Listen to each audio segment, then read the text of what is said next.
Hey everybody, how's it going? Thanks for joining me this afternoon. I've got a great guest I think you're really going to enjoy.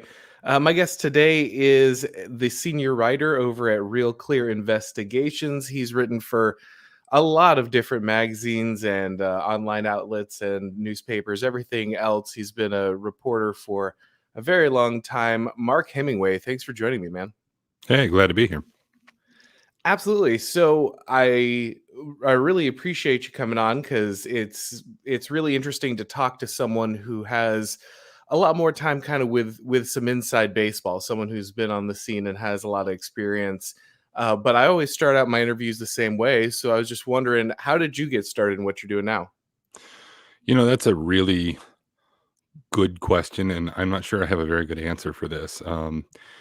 I mean, I guess it's a good answer in one way, which is to say that sufficiently old enough that I guess younger people are desperate enough that they will come to me for advice about how to find their general path.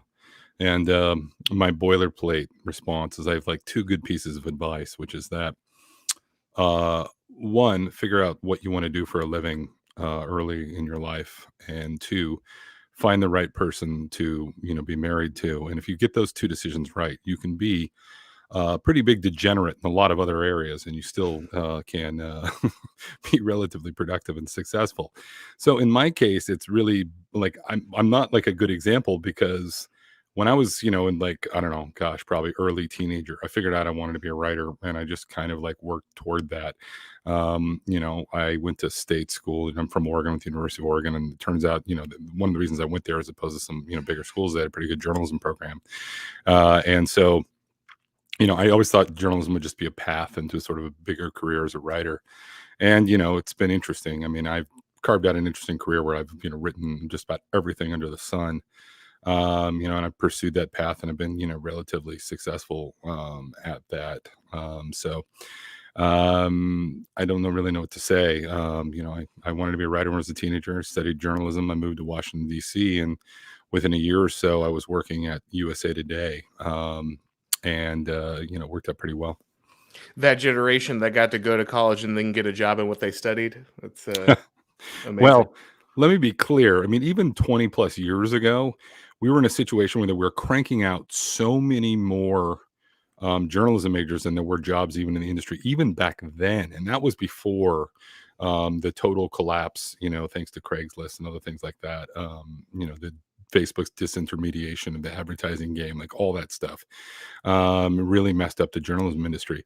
It was competitive then, but one of the things I always liked about journalism and writing is to some degree, it was a meritocracy in the sense that it was pretty obvious that, who had talent, who could write things that people could respond to, who could crank out, an op-ed or, edit an editorial in sufficient amount of time, to meet deadlines and things like that, made it so that I felt like it was better than other industries, at least in one sort of narrow respect. Like these days, I am not so sure about that because what's happened is, that at least was back in the era where the business model was largely dependent on print publications where there was such a finite amount of space in terms of like what could go on a page. I worked at, tangible magazines and newspapers for a long time.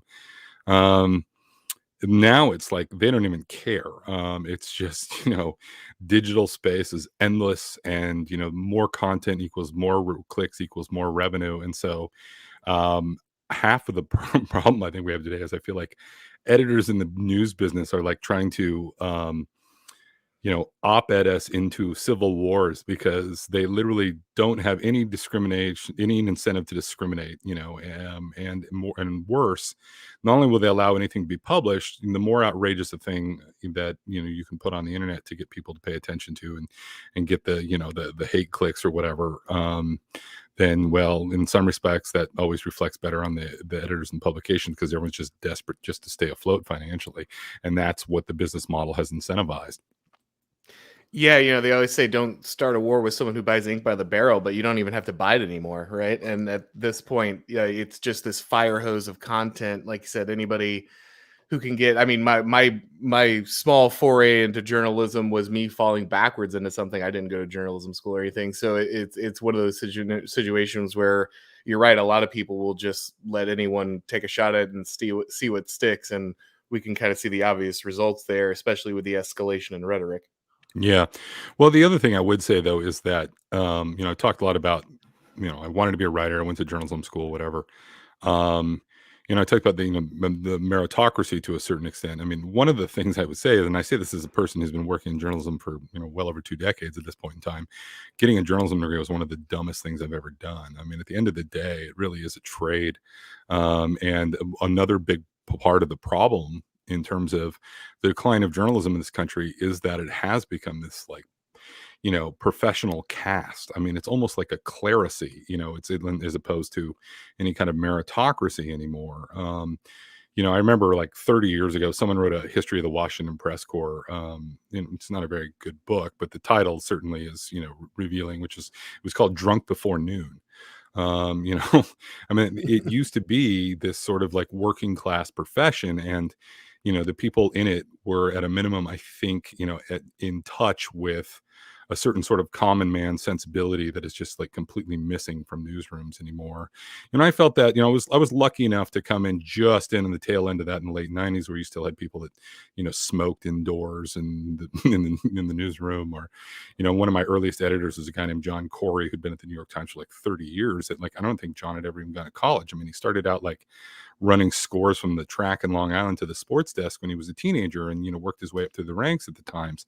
And now you walk into the Washington Post newsroom, and everybody there comes from an upper middle class background, because that's what it takes to be able to afford to live in the city and get the internships and stuff you need to get into elite level journalism. And they all have MFAs in creative nonfiction from Columbia Journalism School and all this other stuff. And I really think that you feel the effects of that. You feel people that are in this business that aren't at all in touch with what's going on actually in the country, where people stand on issues. And more than that, they get in for more perverse reasons, upper middle class incentives in terms of their own weird values of wanting to influence politics in terms of following this sort of Woodward and Bernstein romantic notion of the journalist as crusader. And I don't know, it's been interesting. I've been, like I said, I've been in just long enough to like catch the tail end of this sort of like massive shift, both economically and in terms of the cultural the dominant cultural values in the industry. And I gotta say, nothing has improved. Well, it's also interesting that, I think the way that the internet and the reliance on wire services has altered everything. You used to be that reporter had to go out and talk to people. They needed to, be somewhere, chase down a lead, pull quotes, actually witness something. Today, they're all huddled around, they pull whatever they need to off the AP or someone else's article, mix it with something off of Twitter, slap new ads on it, and, then run it back out there and call it journalism. It's very few people actually acquiring the knowledge. You've got a very narrow path where most of the actual facts go, flow through. That's pretty tightly controlled, and then everything else is just filler and opinion, kind of padded around it in a lot of cases. Yeah, that's certainly accurate. There's another sort of effect of that, which is just that the internet has created this illusion that this knowledge is all out there, at people's fingertips in an instant, when that's frequently not the case. One of the other weird things to have witnessed in my 20 plus years in journalism is I've had a lot of sort of interns over the years, and certainly in the last decade. I mean, like I've had interns from Yale and other places. I mean, like really impressive kids, and they're really smart kids, but they have this just really perverse attitude about like how you go about reporting on something or finding knowledge. I remember, gosh, this was years ago. I was working on a story that involved something that happened between some guy and this guy that was, I can't remember the guy's name, but he was Reagan's FCC commissioner in the Reagan second term. And I asked this kid, again, impeccable collegiate pedigree, hey, can you run down who this, I need to get a comment from this guy. Can you, find him for me? And I literally got an email back in an hour, and it's like, I Googled, like all this stuff, and I couldn't find the guy's name or address. And it was like, I literally was like, did it even occur to you at any point to like pick up a phone and talk to someone? Like, you know, Yeah. and this, speaks to so many different like areas of knowledge. I mean, you think you might have an understanding of something because you read something on the internet, and frequently the situation where we just have like, it's like a game of telephone where, there's been all this reporting on top of reporting on top of reporting that's all referencing different articles. And no one's ever actually gone out and talked to the person that has, the actual knowledge on this stuff. I mean, I think of another story. I wrote a story years ago about, this is back during 2012, this, gosh, 10 years ago now, I guess. Gosh, time flies. But I remember there was this big controversy when Mitt Romney was running for president, because Romney had run all these ads accusing the Obama administration of gutting the popular welfare reform law that Bill Clinton had passed in the late 90s. And I mean, as far as the media was concerned, immediately this was seized on as the height of racism, that Romney was pointing out that Obama had gutted this popular legislation. And again, it was literally like 24-year-old fact checkers writing up all this stuff about how Romney's wrong about this and that. And I got the guy that wrote the legislation on the phone. I was like, what did they do? And he's like, well, here's what I wrote. You'll hear all this other things explained. You walk me through how welfare policy and all this other stuff. And like literally no one to that point had done that kind of reporting. And even now you see this all the time, where these controversies come up, and it's just a circular firing squad of ignorance, basically. No one's going to original sources, no one's talking to people. It's just just a dumpster fire of people trying to assert something that wins a debate, rather than actually just tell people like what's going on, or make an attempt to get to the primary source. Well, and it's even worse than that. We've got one of those going around right now. They had the story where the school district, I forget where it was located, but it decided to take one comic book that depicted the Holocaust that was, kind of in its curriculum as the lesson for the Holocaust, and they decided to switch it out with a different book. And of course, the news media ran around saying, "Oh, this is censorship. They're banning teaching the Holocaust." And so one small alteration to the curriculum suddenly becomes, oh, books are being banned there. They need this to be true, right? Like it has to be the case that the forces fighting against CRT are actively trying to ban education about the Holocaust, and so they're just going to repeat it no matter what the actual truth of the situation is. Yeah, funnily enough, I just filed a column on this exact thing. This is McMinn County, Tennessee, Hmm. which is a county of 54,000 people in East Tennessee. And so I am like about as much of a free speech, zealot as you're going to find. I, I have publicly defended, the French satirical magazine Charlie Hebdo's right to blaspheme in the face of terror attacks. I have decried campus culture. I have decried, campus culture. I have decried campus speech codes. I have decried cancel culture. I mean, I've written, no doubt, no exaggeration, hundreds of thousands of words in defense of a very broad and expansive definition of free speech in 20 years in journalism. What's also true is during much of that same time, I've been on a school board of a private school, about 200 kids in Northern Virginia. And let me tell you, if you were confusing decisions about curricula and like what books get taught, when you have like finite resources and very specific goals about what you're trying to do or whatever with book banning, I mean, you're out of your freaking mind. But also it's just so bizarre, because like what's going on here in many ways is sort of the exact opposite of book banning, or the narrowing and constricting of speech, in the sense that it's a big country. You don't expect McMinn County, Tennessee to have the same sort of like values as people in New York.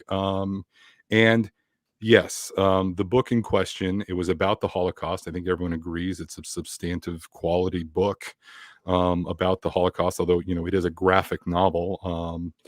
And I would actually make an argument that I think kids need to be reading more actual books, and nothing against graphic novels, them being a legitimate form or anything.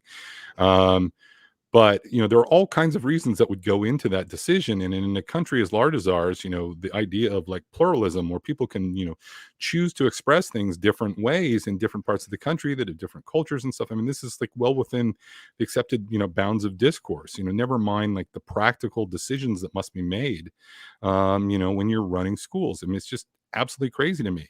And it's also further infuriating because, I mean, this is just, literally the New York, this was a breaking news alert at the New York Times. What happens in McMinn County School Board in East Tennessee is a breaking news alert at the New York Times. And, it's just a way of ramming the culture wars down the throats of people that, otherwise are, just trying to be left alone. Because, let's not forget, this is not about free speech. I mean, the left has no problem with, choosing to quote unquote ban books when it suits their particular values. Like you might recall, it was a year ago when the Dr. Seuss estate or whatever it is decided they were going to stop printing 6 of Dr. Seuss's books because of insensitive caricatures or whatever it was. And most people on the right were rolling their eyes about this. But the crazy thing about that was they decided to actually stop printing and selling the books. On top of that, you had major retailers like eBay that were refusing to sell even used copies of these. I mean, that is much closer to actual book banning than a single school district just saying, nah, well, we're not going to teach this to certain kids of a certain age for this reason. And in this case, they said they might even go back to teaching if they couldn't find a more suitable book on the Holocaust. So it's really just this issue of asymmetric power. I mean, they just want to have their culture wars, and they don't want you to be able to have your culture wars. Yeah, I think it's best for everyone to kind of disabuse themselves of this kind of notion of shared principles on these issues, because it's non-existent. And like you said, there's no reason to pretend that they're going to apply that evenly. The evidence is pretty much everywhere. I also like how you pointed out that it's a way of shoving the culture war down onto tiny towns that are no way involved in it. And that's really a big problem, because for so long, so many, especially those on the right, have just said, well, we'll just basically kind of just run away. We'll get far enough away. We'll win enough local elections, and we'll take control of school boards. Obviously, that's a big part of the CRT movement and the anti CRT movement. And I'm not saying that those things are bad things necessarily to do, but we can see how quickly they kind of aren't an answer, because it's very easy for the entire weight of the national news media to drop down on your school district of 50,000 students and just destroy the lives of people there until the proper cultural positions are adopted. Yeah, Richard Hanania, I think that's how you say it, the Center for Study of Partisanship and Ideology. He had a really good line on this, and he said, when conservatives want to talk about liberal excesses, they talk about Yale, big tech, the New York Times, the federal bureaucracy, the Ford Foundation, medical associations, etc.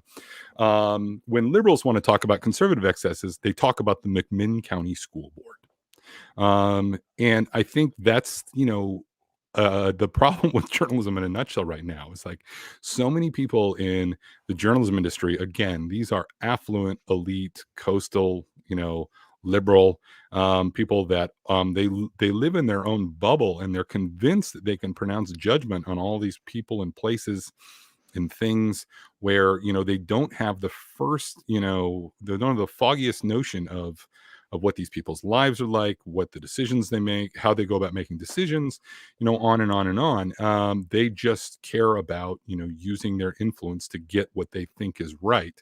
Never mind that very often they screw things up even in ways that they didn't intend to screw up. And it's just an incredibly frustrating time for someone who is in journalism, who does think that journalism has a proper role to play in a democracy, and that it's a necessary thing. But I mean, I'm at a point anymore where it's just, I don't even know what to say anymore. I mean, these institutions are so thoroughly corrupted, to the point where, again, the decisions of the McMinn County School Board was a breaking news alert at the New York Times. I mean, this is complete and utter madness that completely belies how school administrators work and go about doing things. I mean, it's just absolutely crazy. But again, there's going to be only more of the same until these people start feeling a lot more pain than they're feeling now. Yeah, and that's the thing. As somebody who you've invested a lot of your time and have put a lot of work into in an institution that you really believe in, and I can understand how hard that must be to kind of watch that be denigrated by careless people who don't share that value or can't be bothered to kind of uphold that reputation. But as somebody who looks at those and sees them as something that has been doing some pretty serious damage for our country to our country for decades, I kind of have a mixed feeling. Like, I know in many ways this makes things worse because obviously, like, these people are ruthless.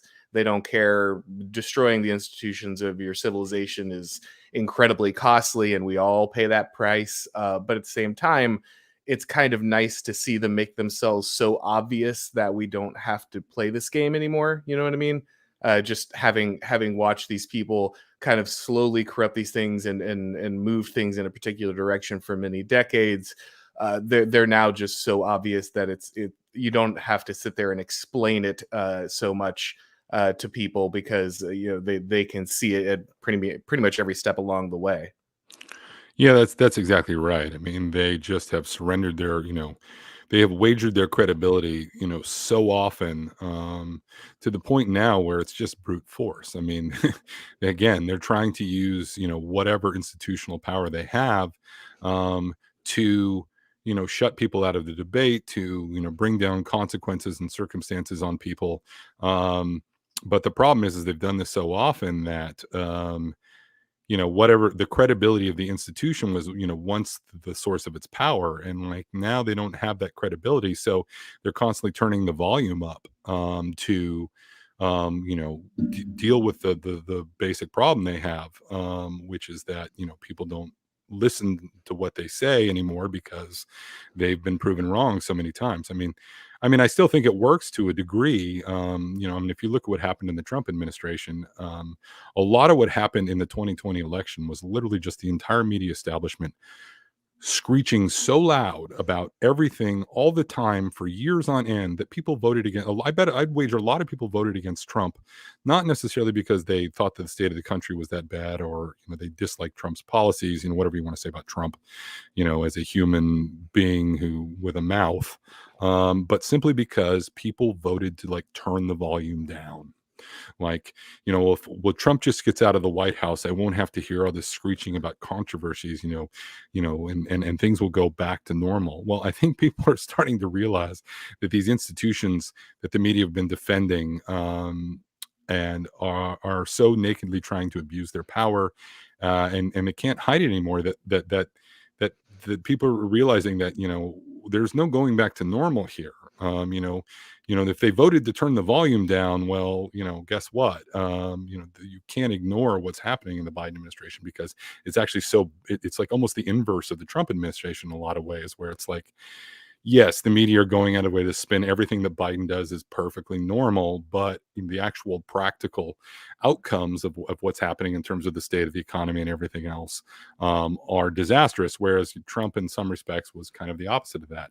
I mean, yes, I know we had COVID and some other things in 2020 with the riots and all that other stuff, that sort of confused that narrative. But by and large, yeah, day-to-day life, I think, was a little more normal and stable under Trump than it has been in 1 year under Biden, and we'll see if that continues.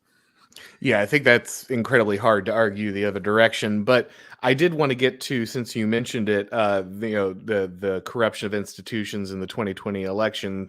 Obviously, you just wrote a book with your wife called "Rigged," which is about the 2020 election. And what I think was a very one, I want to hear about the thought process into writing that book because that had to feel kind of risky given you both of your reputations and your place kind of uh in your status in the DC area. But I also want to talk about the fact that the way you did the book is very interesting because obviously a lot of people focus on was there ballot stuffing, was there ballots arriving in the middle of the night, the counting.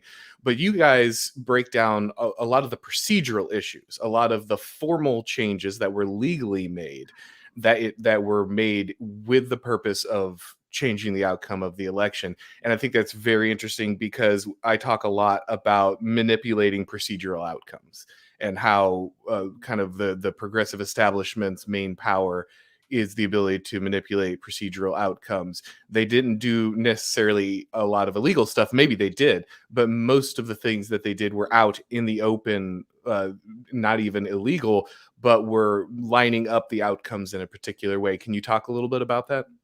Yeah, well, I think what you just described is actually right on target and sort of very accurate. I mean, so I had been doing a lot of reporting in the couple of years leading up to 2020 on various sort of um, voting ballot issues and that sort of thing. And the truth is that it's very hard to prove like mass voter fraud, just by the nature of how it may or may not occur. I mean, like the places where voter fraud has traditionally been a problem, and I'm not saying it's been like a massive problem or anything like that, but the areas where you end up with, voter fraud problems are traditionally areas where you have, say, like big democratic machines in cities like Philadelphia or Milwaukee's another place that's had, significant voter fraud issues over the years. In fact, early in 2020, there was a former Democratic congressman and an election judge in Philadelphia that were indicted by the Justice Department um, basically stuffing ballots and tampering with voting machines, over a period of over multiple elections. So that stuff does happen, but the problem is that we only know about that because there was, somebody at a Republican Department of Justice was interested enough to investigate this. Typically when you have areas, Philadelphia, those kinds of cities where you have these democratic machines, they have no incentive to investigate these kinds of issues, even if they think that they're going on. Simply because the local politicians who are responsible for, enforcing the law are, benefit from these things, or at least they perceive that they do benefit from these things. Philadelphia is interesting because, subsequently people haven't been following this stuff at all. I've written another thing about it. I know it's going to be published one of these days, but there was a lot of controversy, for instance, about how Pennsylvania changed all its election laws heading into the election. For instance, they decided that they were going to allow absentee ballots without postmarks. For like I forget, it was like a week after the election, they would be allowed to collect these things.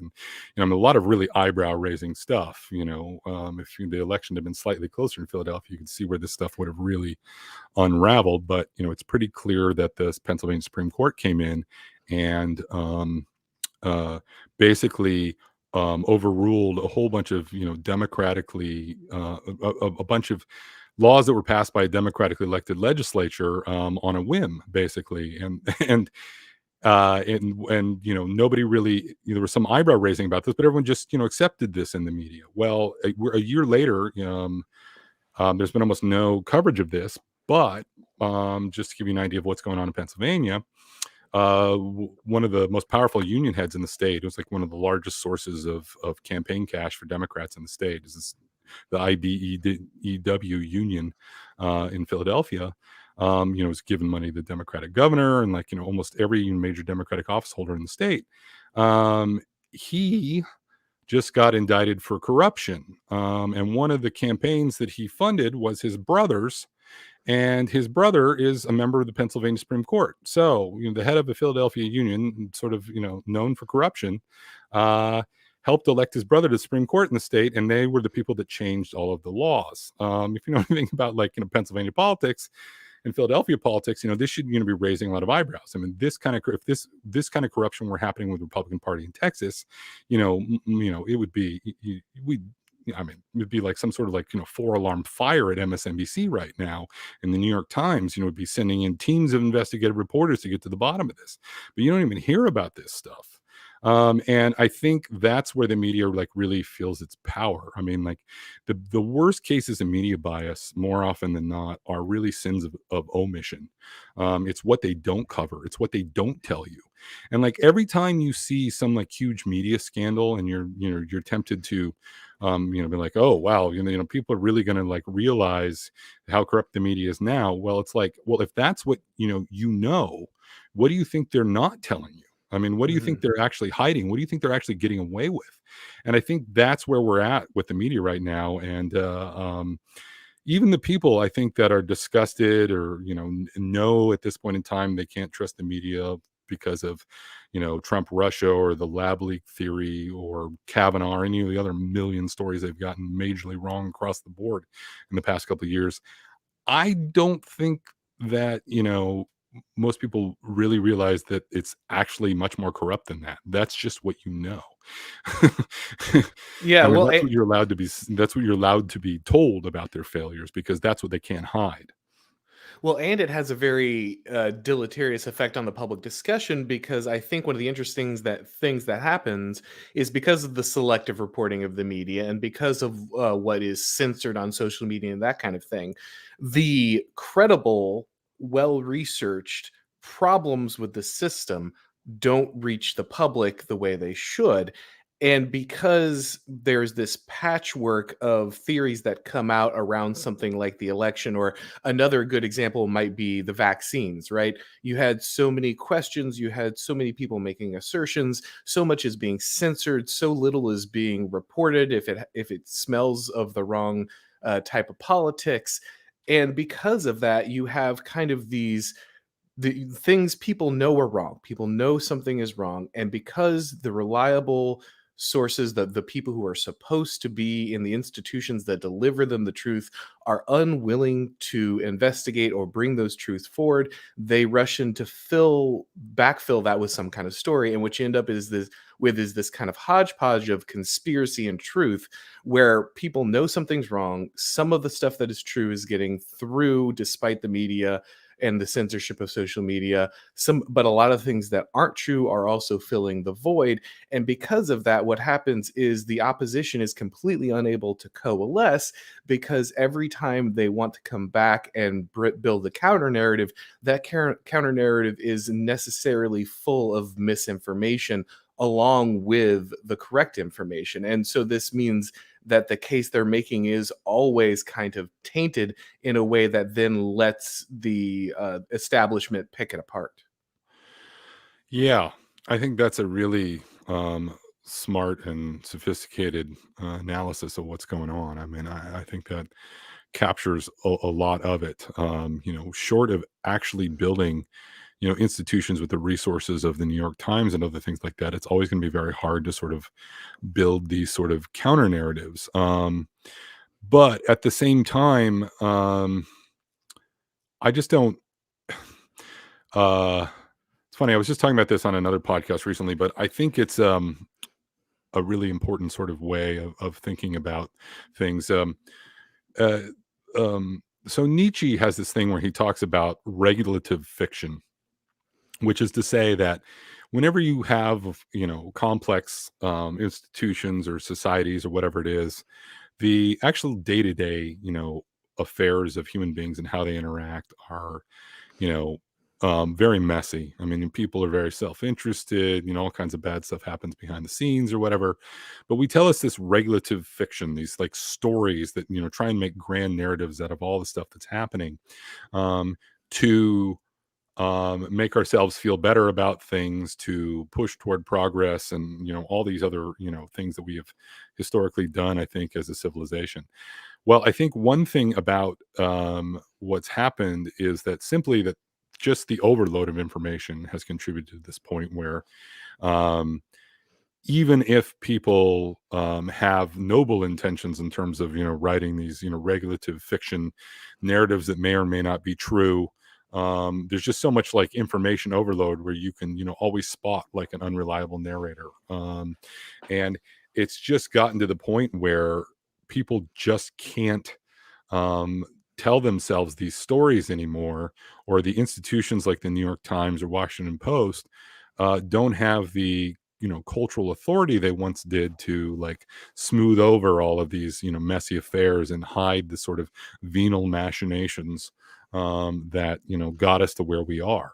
um, and I don't know how we go about fixing that. I mean, building up the kind of apparatus and cultural values that led us to just kind of like look on the bright side of these things, or to have institutions, where, 50, 60 years ago, there were always problems at the New York Times and the Washington Post, and there are always corruption in the journalism industry, quite a bit of it. But that was tempered by some degree of, like I said before, working class sympathies among the people that work there, some degree of patriotism, some degree of religiosity among the people that worked at these institutions. That, there was people at the top maybe that were more experienced and seasoned and had some sort of good judgment to pull back from the brink when things got really out of control. Now I don't see those kinds of like cultural values permeating these institutions, the kind of sort of middle brow, mid-century American, values that were once, useful and served this country very well. And I don't know how we get back to that situation here where we can trust ourselves to tell us these sort of, platonic sort of noble lies, to some degree, that can get us all on the same page and working toward, the same sort of, progress, that benefits, at least a majority of Americans. Yeah, I'm worried that that doesn't have a particular solution because, you can only feast on the bones of Christianity for so long. And Oswald Spengler had a really interesting point that he made, where he said that every culture, kind of as it reaches its late civilizational phase, tries to divorce its values from their metaphysical foundation, and kind of acquires its own version of kind of atheism. And because so much of those values that you're talking about were kind of just us running on the fumes of kind of Christianity, uh, we've watched them deteriorate because there's just literally nowhere for them to come from anymore. People assume that they could continue to get the same results without the source, and attempted to have just attempted at every turn to completely divorce the results from the values themselves. And I think you just continually pay that cost until things break down. Like, I have a hard time seeing the people in charge. Like you said, you used to have people who at least understood the brakes had to be applied. They understood that at some point you have to slow things down. You can't just break the narrative at any moment so you can alter the people's opinions to what you want. And there just seems to be no self-restraint there anymore. And I don't see them learning that lesson until much harder times come. Yeah, again, I think that's a very sort of smart observation, crystallizing what's going on here. So my former colleague at the Weekly Standard, Christopher Caldwell, has written two absolutely fantastic books. He wrote a book called Reflections on the Revolution in Europe, Islam, Immigration in the West, which he wrote in, I want to say, gosh, it was like 2008 or 2009. And it was all about immigration politics and populism in Europe. And it's an astonishing book to read right now because, man, did he see all of this coming. Um, and he's written another book recently called The Age of Entitlement, where Yeah, he that's talked an about excellent a book. lot of different issues in terms of like what went wrong with sort of American constitutionalism, and how the Civil Rights Act ended up being this sort of, well, the sort of civil rights movement, even though incredibly nobly intended, and doing some, and righting some necessary wrongs, also had a very deleterious effect in terms of undoing our basic constitutional understandings. And those two books together are about as close of a grand unified theory as I can recommend if like people want to understand what's happening. But I mention those because, yeah, he had a very good thing in that book where he quoted Remy Brague, who's a French philosopher, who said, "Faith produces its effects only so long as it remains faith and not a calculation. We owe European civilization to the people who believed in Christ, not the people who believed in Christianity." And I think that's sort of exactly sort of the problem we're in right now. To bring this back to, that weird confluence, I mean, of my life as a journalist with, who's also on a school board. Um, I think that's exactly right. I'm on the board of a Christian school, and I can tell you that nothing in my 20 years in journalism has given me as much hope for the future as being on the board of a classical Christian school and seeing like what happens when you take a radically different approach and a much more sincere and effective approach at inculcating values and faith in younger people. And I'm not just talking about religiosity, although certainly it's a big and hugely important part of it, as that quote from Remy Brogg would suggest. But it's also true that I do think belief in things like truth and logic and other things that are very important to the functioning institutions like journalism and government do flow from those sort of core values that are really what's missing right now. Yeah, you can't really have a self-evident truth if you don't have a shared value framework with which to look at the world, and it's pretty impossible to build a culture without that. But I wanted to also ask you. We had a very good far field there, but one thing about your book that I did want to ask, because I just thought it was fascinating. Because I mean, obviously, I knew that social media was deeply involved what happened during this election. But the extent to which Facebook was involved was really interesting. Obviously, we know that Time Magazine came out and basically just took a victory lap with all these institutions saying, yeah, we're willing to like throw our weight into election and completely alter the outcome. But just the level of latitude that Facebook in particular had in manipulating the outcome of the election. Could you talk a little bit about that? Yeah, sure. I mean, this is really sort of the one of the big underreported aspects of what happened in 2020, or what's been happening in general. I would say with social media and journalism, because I mean, so much of this like flows from Facebook. I mean, if you know how journalism business models are so dependent on things going viral anymore, expanding their reach via social media, you really start to understand how pernicious Facebook has become. Um, and what's interesting, I think, is that like Facebook didn't want to be this way. In fact, if anything, it was sort of this just vicious feedback loop of Facebook and the journalism industry that they had, basically completely co-opted, you know, um, um, basically pushing each other to get worse and worse. So what happened in 2016, of course, was that Trump very, shocks the world and wins this election narrowly, right? And immediately after this, the entire media and Washington establishment like loses their ever living minds and freaks out and starts casting about for reasons for why Trump was allowed to win this election that have anything to do with holding up a mirror to themselves about how they might have screwed up this country so badly that people would be voting for a thrice divorced reality TV star to put them in their place.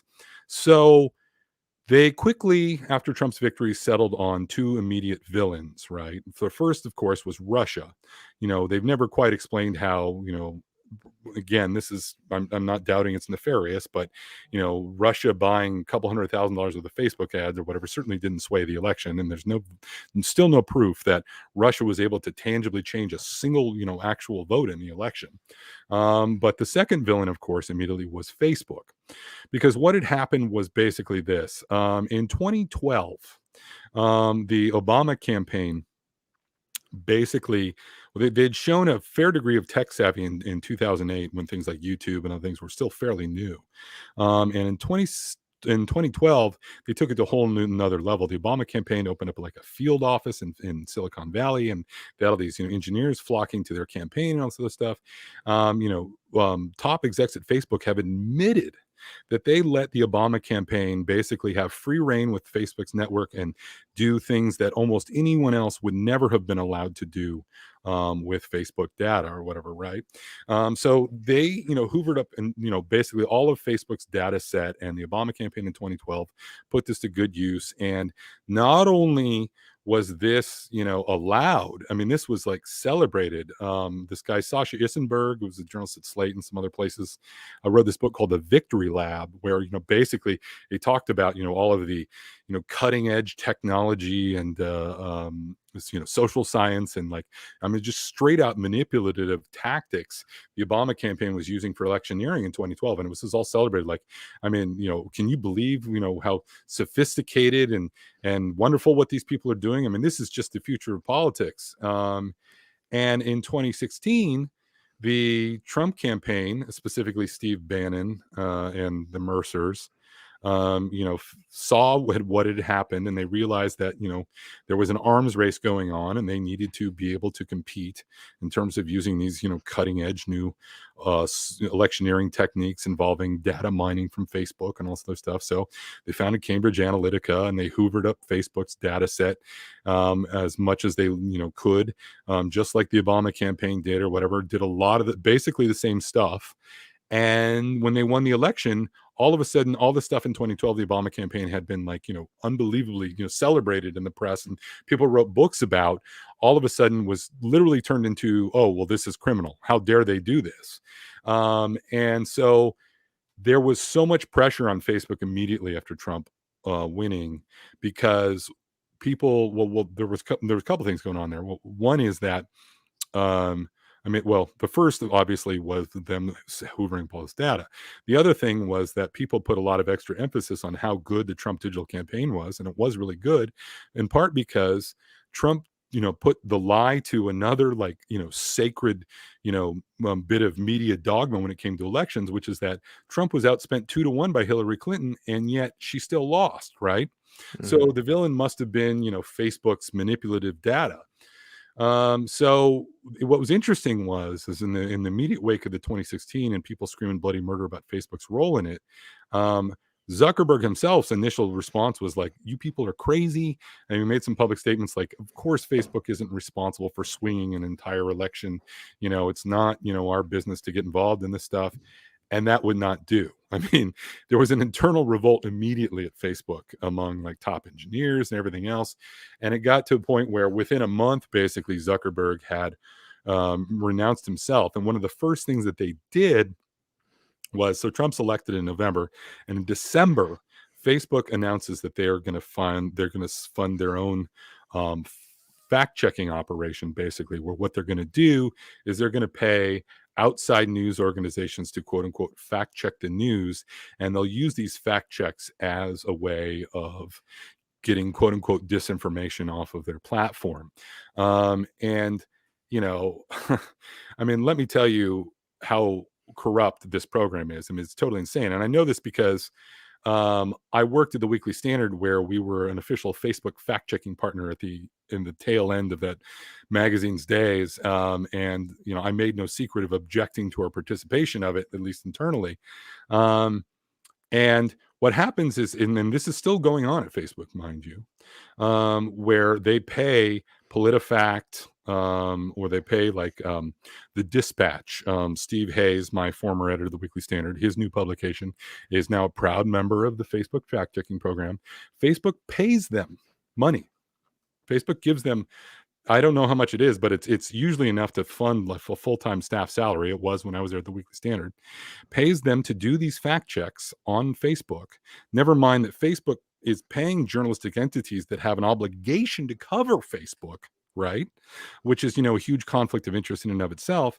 And then Facebook gets to outsource any sort of culpability for the constant, editing and, publisher type, editorial duties they do when they ban stuff on their platform to outside media organizations. So what happens is that when the Dispatch or PolitiFact or any of their fact-checking partners goes and does one of these fact checks, they enter that fact check into a back end at Facebook. They say, here's the URL to this story, and it makes this claim, and it's false. Facebook then brags, according to their own internal documentation, that they kill 80% of the global internet traffic to that story. Now, I've been writing on the problem of media fact checkers again for over a decade, and I cannot tell you how perfidious and wrong these people are so often. I mean, it's just absolute arrogance. Oftentimes these fact checks, you have 24-year-old kids weighing in on really complicated policy matters, then they're barely picking up the phone. They read an article that they don't like, that they object to politically or whatever. 24 hours later, they've cranked out 1,000-word fact check that didn't, that maybe involved talking to one person, if anyone. And Facebook uses that again to basically wipe a story off the internet. And that's what's been going on since the 2016 election. Of course, that just went into like overdrive in 2020. Well, the interesting thing about what happened with the censorship in 2020 was, remember when the New York Post dropped their Hunter Biden laptop story? Hmm. Facebook's first initial response was from one of their top communications guys, who, by the way, formerly worked for the Democratic Party. I believe he worked for the Democratic Congressional Campaign Committee, and said, basically, we are immediately limiting this story on our platform until we can do our fact check and determine the truth of it. So they went from using these fact checks as an excuse to, by the time 2020 rolls around, they're not even doing the fig leaf of the fact checks. And by the way, one of my favorite things is like Glenn Greenwald every couple of months will pop up and start taunting Facebook and that, their former communications guy, asking where's the fact check on Hunter Biden's laptop that they promised that they were going to use to justify their wiping that story off the platform. Look, it's just straight corruption. It's straight censorship, and they are using their institutional power to affect elections. And in general, that's just what I would say. If you're looking at trying to evaluate the media right now, sorry for talking so long about this, but if you want to understand what's going on in the media, just understand that the media sees their primary responsibility as affecting elections on behalf of Democrats. And once you understand that then almost all of their decisions start to make sense. I mean, it's just as simple as that. Yeah, I mean, on election night, the New York Times tweeted out, "We decide who wins the election," right? Yeah. They went back and deleted that, but they came out directly and said, the election's over when we call it and not before. And yeah, they've effectively said, look, the October surprise is only for Republicans now. No information that could damage a Democratic candidate is allowed in the last X number of weeks leading up to an election, which should tell you pretty much everything you need to know. Now, what was interesting, I think, obviously, the last weekend is, or the this last weekend, yeah, is that obviously we have the trucker convoy in Canada, and it's following a very similar pattern we've seen around the world in a number of different places, where the kind of level of persecution of unvaccinated people is underreported. The level of restrictions is underreported, and especially the level of resistance is unreported. Australia banning footage of protests coming out of their country. Not a word, no big deal from major news outlets. The Canadian protests have become too big to ignore at this point, but were kept very quiet. And in all of these situations, we always hear the same refrain from the media and from these governments in the Western world, which is, well, these are all astroturfed protests, and they're basically just full of white supremacists, which is amazing. There's this global white supremacist network that's coordinating to destroy democracy and come for every government that is seizing massive amounts of power over their populace through COVID restrictions. What do you think about kind of the way that the media continuously seems to be able to deliver this and ignores obviously the coverage in each of those situations until forced at some point, I guess, to make that public? Well, yeah, it really continues to be astonishing. I mean, basically, it's like, we're going to lie to you about this and you're going to like it. I mean, at this point in time, I mean, again, they're not even like trying to pretend that what they're saying about people, or, trying to pretend that the level of coverage they give these things is in any way appropriate. They're just, again, it's not about the credibility of the institution. It's about simply using the raw power of whatever, reach or influence that they have left, and to basically shut things out of the debate, or hide inconvenient facts.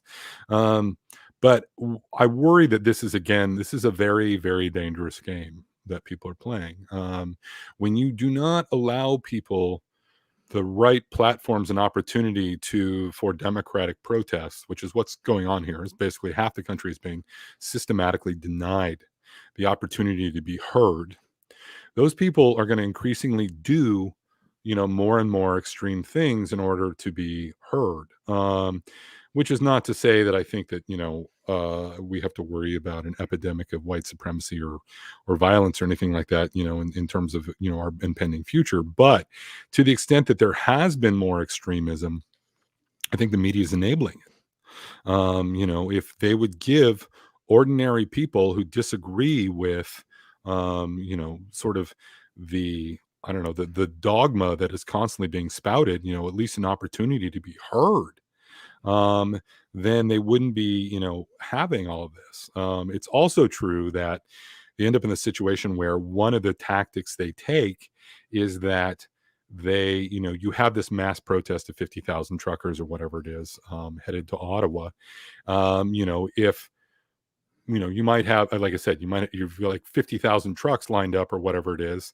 If one of those trucks has, uh, I don't know, a Confederate flag, if that's a thing in Canada, or hell, let's not even say it's a Confederate flag. It'll be like, those mud flaps with the silhouette of the buxom lady, whatever, on the back of the truck. That will be highlighted as proof that these people are like intolerably sexist or whatever, and then they'll talk about that. It's kind of like the how am I blanking, the kid at the pro-life march with the MAGA hat, right? Hmm. um they find like the one incident they blow it up, as much as possible, and say, look, this person is representative of how bad these people are. And often the case is, and it certainly wasn't the case of the kid in the Nick MAGA hat Salmon, at the right? pro-life rally. Something like that. He wasn't even the bad actor, right? Yeah. But they just desperately needed something that they could seize on to smear everyone else. Yeah, and you've already seen that the media is already has a picture of someone with a mid-century German flag somewhere in the sea of protesters, and of course this invalidates the entire thing, and they're all just agents of Russia, and this is a game that they're willing to play on a pretty regular basis. I think there's diminishing returns. It only speaks to their base, but like you said, when people are denied those platforms, you're going to see escalations. And I think, it's not just that they're enabling this. I think this is actively what they want, right? They want things like January 6th. They want excuses that allow them to give life to the boogeyman they've created. And if they can't get the enemy they want, they'll make it. They'll manufacture it. And so they're constantly looking for and we see this even with entrapment from federal agencies trying to get people to kidnap governors so that they can have the kind of enemies that they want. And so I don't think these people are worried about generating this outcome. I think they're hopeful to generate this outcome because then it grants their narrative legitimacy and gives them the opportunity to seize further powers and create further censorship opportunities.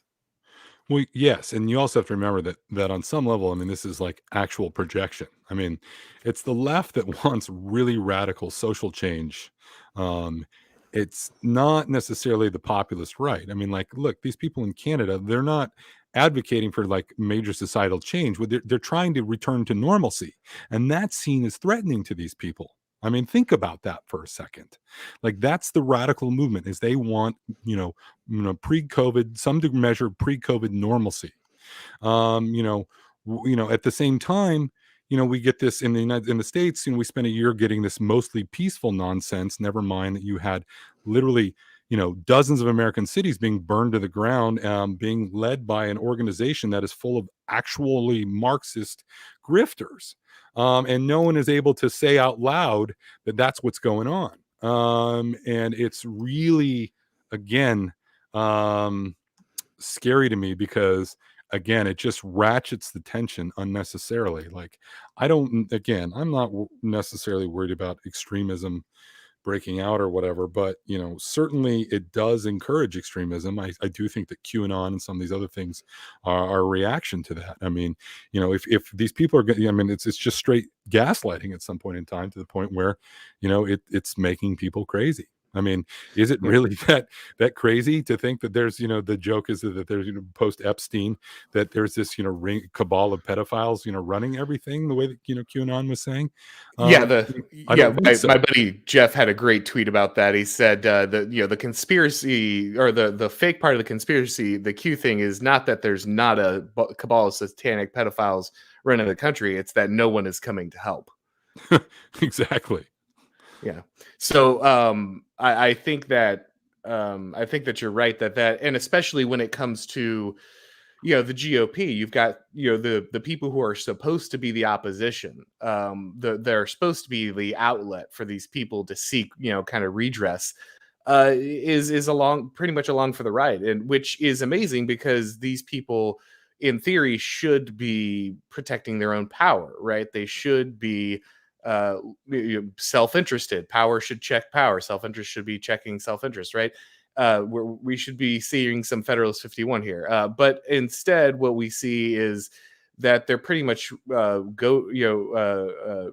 pretty much willing to go along at every turn. You hear them falling all over themselves to support organizations like Black Lives Matter, as those very same organizations, literally burn down cities. And I think this infuriates people more and more because it's not just the media, it's not just the mouthpieces of the ruling government. It's also supposed to be the people who are their political option, who seem to be more than willing to take their money, take their votes, uh, talk some kind of game, whether it be kind of the Tea Party or the MAGA movement, and then as soon as they're in office, just go either take a back seat or immediately start parroting exactly the same lines.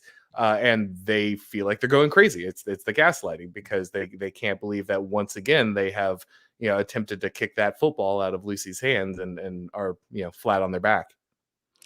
Yeah, every authoritarian regime, typically has some sort of like systematic opposition, right? I mean, even in the Soviet Union, you had people that were allowed to sort of object to what was going on, simply because that, created this illusion of that there was, you know, the illusion of disagreement without actually threatening power, at least gave some sort of like, outlet, for, internal pressure, gave people false hope or whatever. And yeah, I think the GOP for a long time has unfortunately been systematic opposition on a lot of this stuff. Certainly, they would give lip service to things like, cultural issues like, abortion and other things like that. But, what did they actually, do about it or whatever? I mean, if we're going to about to see the Supreme Court, maybe finally do something to, you know, finally pare back Roe v. Wade into something that looks like it'd be much more of a sort of democratic way, small d democratic way of handling, abortion in this country. That was only because of, again, electing this, thrice divorced, reality TV star to president, who felt like he owed more to the socially conservative voters who took a risk in supporting him than he did to the Republican establishment that tried to reject him. And I think that, this ought to be a real sort of lesson for both voters and the Republican Party alike. I mean, I don't have a lot of faith that things are, changing as much as they need to. I mean, I do think that post Trump, though, people are much more sort of, you're getting a lot more candidates that are, fire breathers, and I think clear about what their priorities are, and I think less likely to be co-opted. But never, underestimate the power of Washington D.C. to take decent and honorable people and turn them into the thing that they swore that they would never become.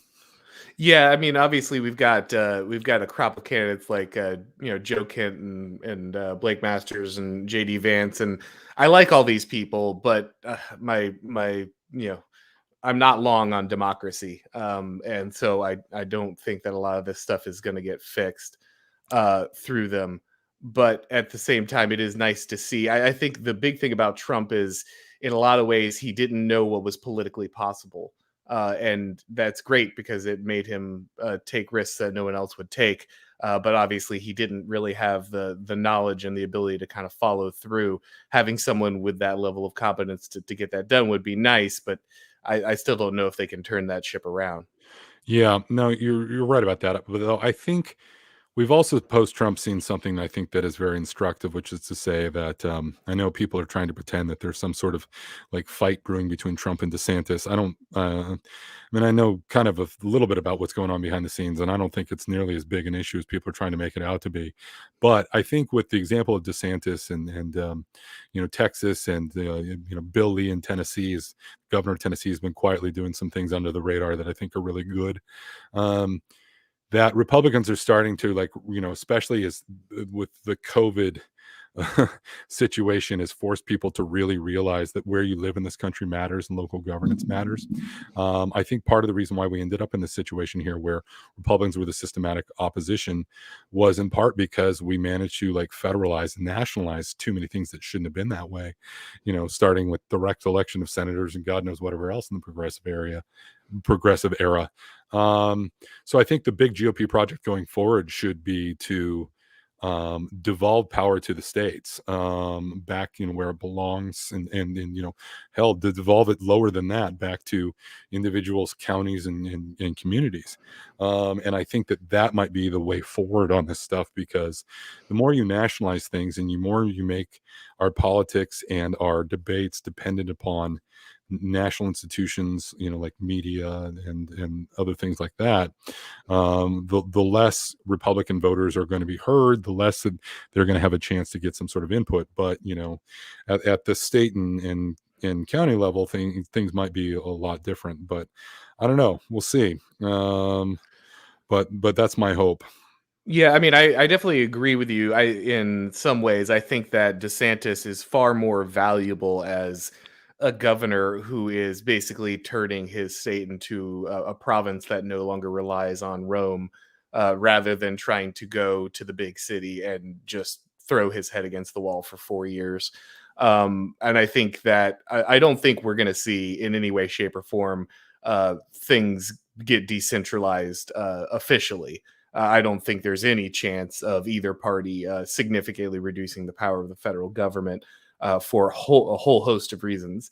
But one thing I think we probably will see as the incompetence level of, as the competence level in Washington, D.C. plummets and the ability to kind of operate the machinery falls apart in the bureaucracy, you will see states gain more autonomy because basically DC just simply won't be able to enforce their dictates, especially on competent governors who are doing things right. It simply won't be worth their time and effort.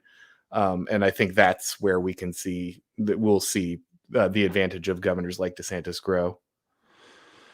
Yeah. Um, I agree with that. And I agree to some extent that, and I've talked to my friends in Florida, and they are like very nervous about DeSantis running for president, because exactly what you said.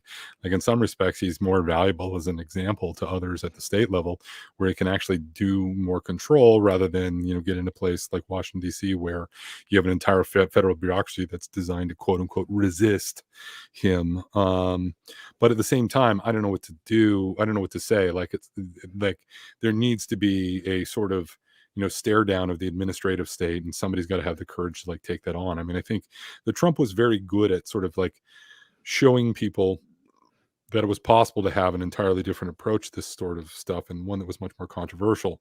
I'm sorry, much more not controversial, not controversial. It's necessarily going to be controversial, but one that was much more confrontational. The problem is that and I hate to say this, but as much as people say, oh well, we need an outsider to fix the system. Like, well, no, actually, the system's a disaster. System is so complicated anymore that like being an outsider in a lot of ways is almost a liability. You need someone that coming in with much more sort of like governance and policy experience, that knows where the bodies are buried and is willing to make actually like major changes to civil service and other things like that, so that you don't have 2 million federal employees that are trying to undercut the power of a democratically elected president, and have quite a bit of authority to do exactly that. Democracy be damned.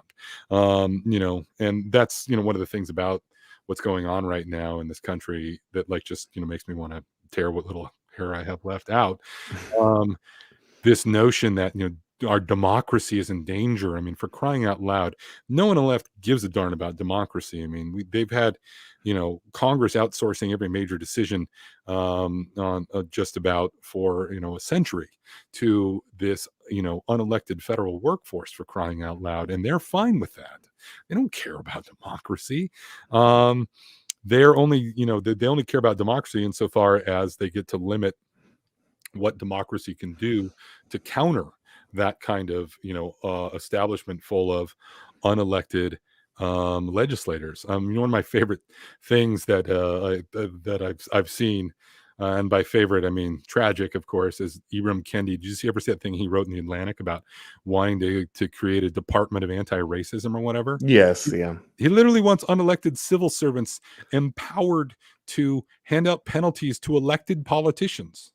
I mean, the man wrote this in print. I mean, aside from the fact that it's authoritarian, I mean, I half wonder whether Ibram Kendi isn't in fact a total idiot. But I do think the fact that he wrote that and the Atlantic published it without, batting an eyelash tells you a lot about where these people's heads are at in terms of like actual, democracy being under attack. They don't care. They only care about power. Yeah, no, absolutely. I keep being promised the downfall of democracy, but I'm waiting. We're over an hour, and I don't want to keep you for too long. Would you be willing to take a few questions from the audience? Oh, absolutely. All right, so let's go to the super chats. Bellaforus Knight for $10. Thank you very much. I like the idea that the tech giant CEOs were pressured from the national security state, corporate coups, and press. It harkens back to the libertarian roots of Silicon Valley since Web 1.0. And yeah, that's interesting because Curtis Yarvin wrote an essay that I did a video on about how big tech does not actually have the power that people think it does, and that actually they're just going to be functionaries of people who actually have power. And he caught a lot of guff for that, because every said, look at Facebook, look at Amazon. Of course, these people rule the country. But his point was that these people don't manufacture their own values. And at the end of the day, while they might be wielding a large apparatus, it's the values that inform them that actually drive the decisions made. And so it's more the kind of the intellectual apparatus that's driving their power rather than the tech CEOs themselves. What do you think about that? The power of big tech and the power of the individual CEOs? Yeah, I think that's exactly right. I mean, you also got to remember though is that once you become a billionaire or whatever, it's not just that there are all these outside forces that are acting on you, which there are. Don't get me wrong. National security state and various corporate interests and stuff. Start to become a big factor in how these companies operate.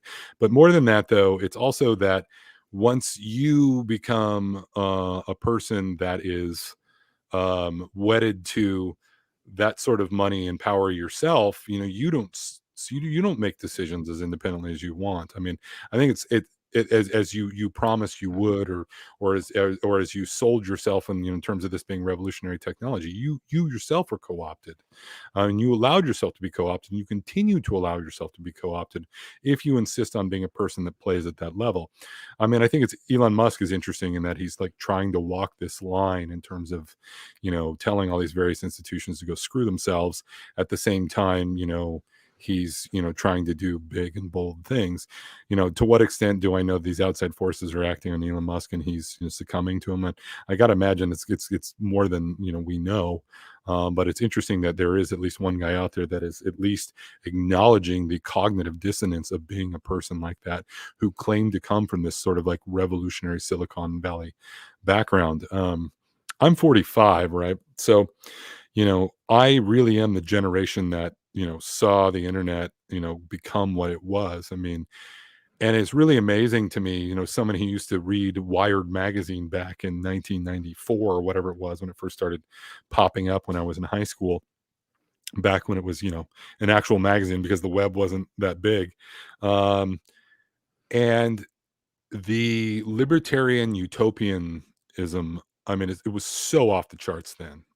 So off the charts that it was inevitably going to crash and burn. But even I'm sort of shocked at the extent at which people were sold and really believed this bill of goods about the internet being this sort of not just a transformative technology in terms of like practical ways. Like I'm grateful I can renew my driver's license, my car registration online rather than go to the DMV. Right, internet's great for that, but it was sold as much more than that. Like it was sold as it was literally going to like revolutionize human nature in terms of like bringing us all together and sewing over differences, sewing over differences, mending differences between people, and clearly the cognitive distance has gotten so much that just everyone involved should be disgusted.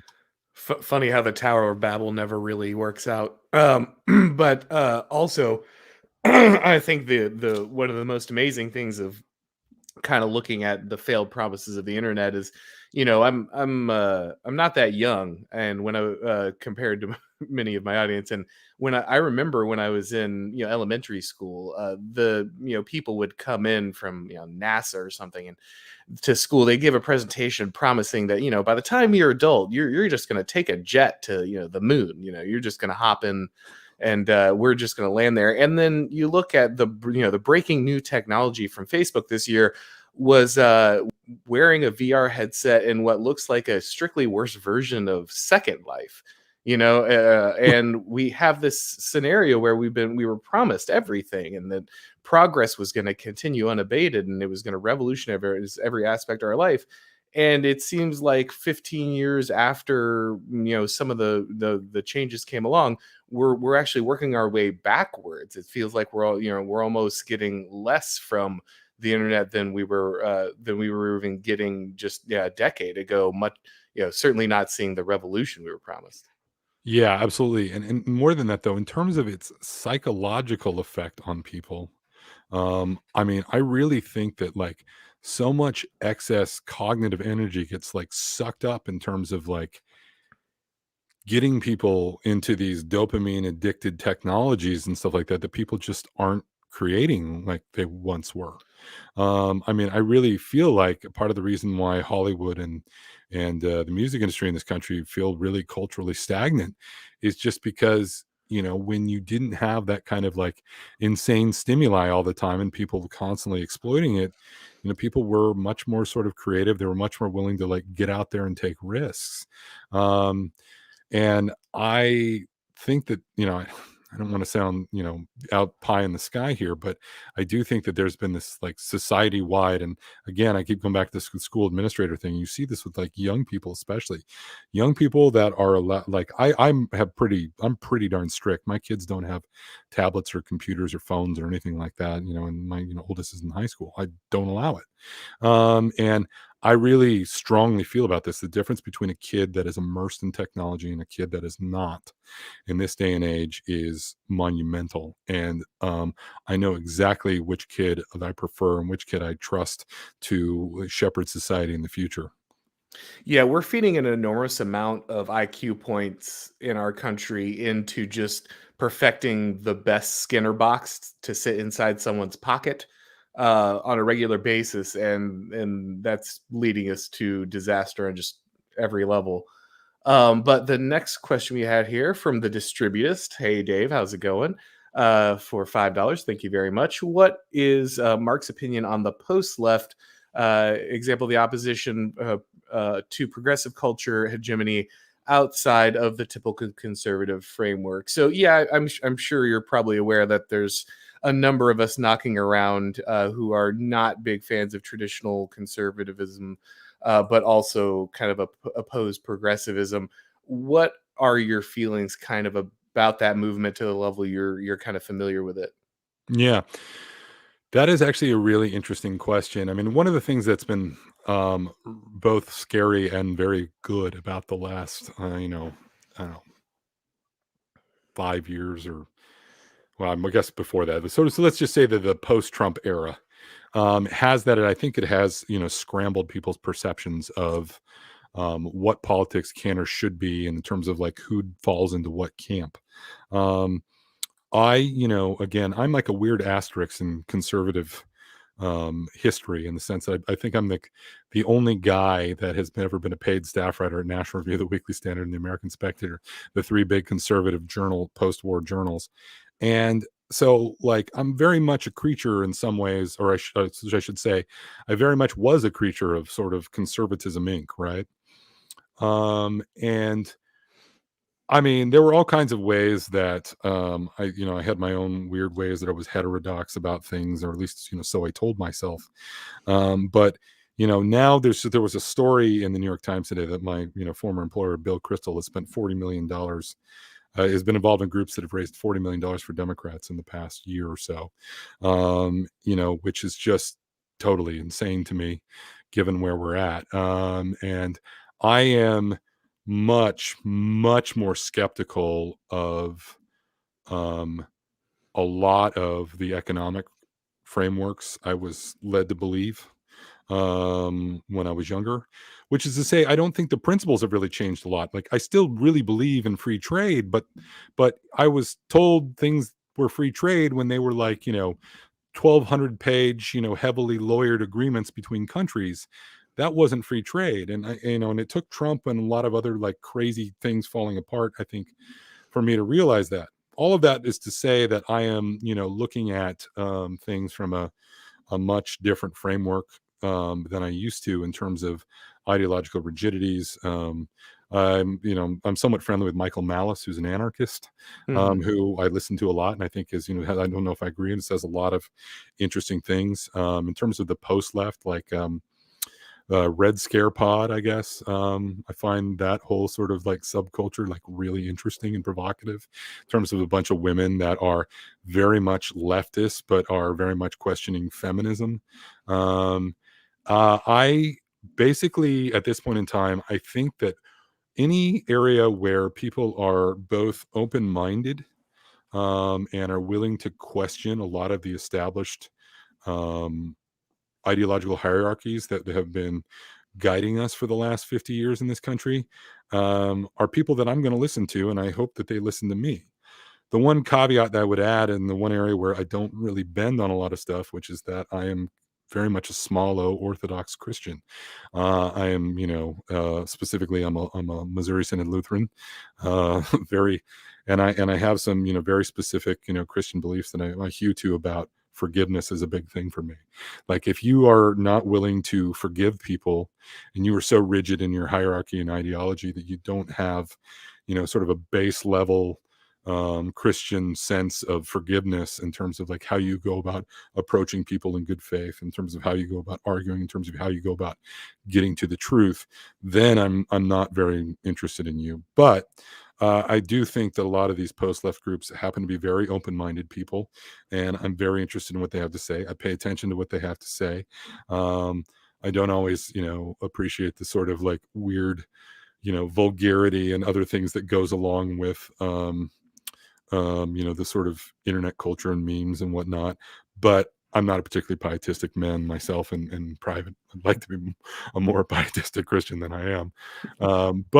Again, I'm forgiving of that because I'm trying to get to what is the essential core truth that these people are trying to get at. What are they trying to tell me in a way that I can benefit from and look at it and put the best construction on it? So, yeah, I'm interested in the post left.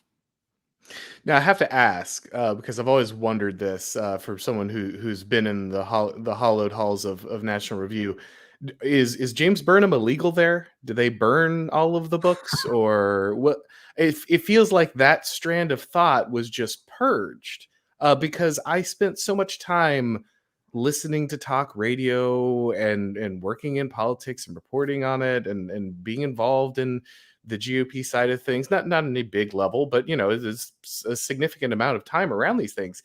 And at no point did anything from James Burnham ever seem to factor into any of that. Is one of the guys at the National Review. What's going on? I find that interesting, especially since, I mean, Jonah Goldberg actually wrote a book called "Suicide of the West" recently, or whatever. That, in so many ways, I don't know. I mean, I have known Jonah forever, or whatever, and I hesitate to go out on these limbs, but I mean, I really didn't. That book was not good. And the idea that it would, take a title from Burnham, and be that bad, and sort of, as you point out, a refutation of a lot of things that I think Burnham stood for. Um, is really sort of a good sort of metaphor for understanding what has happened at a lot of these places. A similar thing happened. I worked at the Weekly Standard for a very long time, and I think a similar thing happened with neoconservatism. I've been rereading a bunch of Irving Kristol essays recently, and it really is amazing to like watch his sort of ideological evolution from sort of left-wing Trotskyite into this conservative. And what was interesting about that was how the particular moral reasoning of Irving Kristol and Norman Porritz and a lot of this first generation neoconservatives.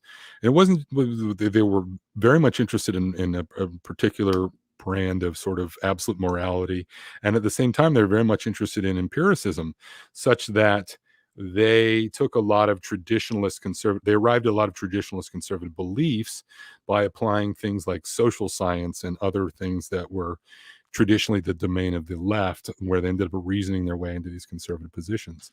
And there's just incredibly rich tradition of quote unquote neoconservatism that has a lot to offer us. Guys like James Q. Wilson, in terms of what he did for policy in the Nixon administration, other things. I mean, like really, really great stuff. And yet now neoconservatism is nothing but, the label itself, fairly or unfairly. And I think certainly a number of its adherents made it this way, where it just became this thing associated with warmongering. Right? Yeah, well, and um, giving the left every possible victory on the cultural issues while only pushing for your entire platform is invasions of foreign countries and tax cuts. I don't know how how that became neoconservatism, but I think it's fair to say that at this point that's pretty much its entire defining. Those two things are its defining features. yeah, yeah, and it is interesting because, as you point out, I mean, it used to be that conservatism was very much something that was enamored of its own history and was enamored of its own sort of internal debates, and very much keyed into these sorts of things in a very sort of productive way. I mean, I think the short answer to your question about like what happened to this sort of strain of sort of neoconservatism, moral reasoning, or James Burnham, is to get back to the previous question. The internet happened. I mean, everything became much more shallow. Everything became much more sort of immediate. And people weren't having sustained good faith intellectual debates in like magazines anymore, where there was a finite amount of space and you had to wait 2 weeks or longer to find out what the other person had to say in response. And so people were carefully considering their words. We just live in an age where, people sling mud back and forth, and they try and assert dominance in arguments as opposed to reason their way through them. But I think that's kind of the point of Suicide of the West, though, right? This is what I'm talking about and I mean, there's a lot of aspects to Burnham, obviously, but Burnham's point is that the marketplace of ideas is not a place for you to hash out core values, right? Like everything is not up for debate, and the reason that the West is committing suicide to Burnham is that liberalism has made it willing to basically investigate and eviscerate everything that it holds dear and everything that defines it. And so while I think the internet certainly destroys good faith debate, I think the problem goes way deeper than that and goes further back, is the fact that conservatives and the right were willing to offer up things for debate that never should have been on the table. I think was both Burnham's point and I think largely a lot of what we're looking at. By the time the right arrives to most debates, it's just negotiating its own defeat at this point, and I think that's a real issue.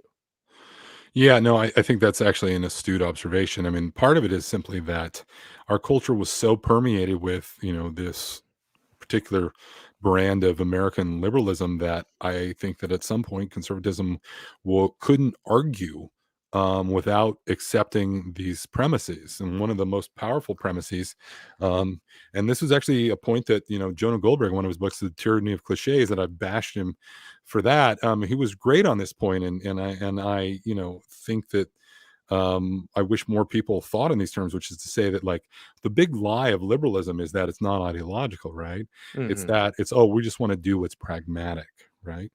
Yeah. And so it just so happens that whatever is pragmatic or expedient and politically or culturally happens to coincide with a particular sort of um,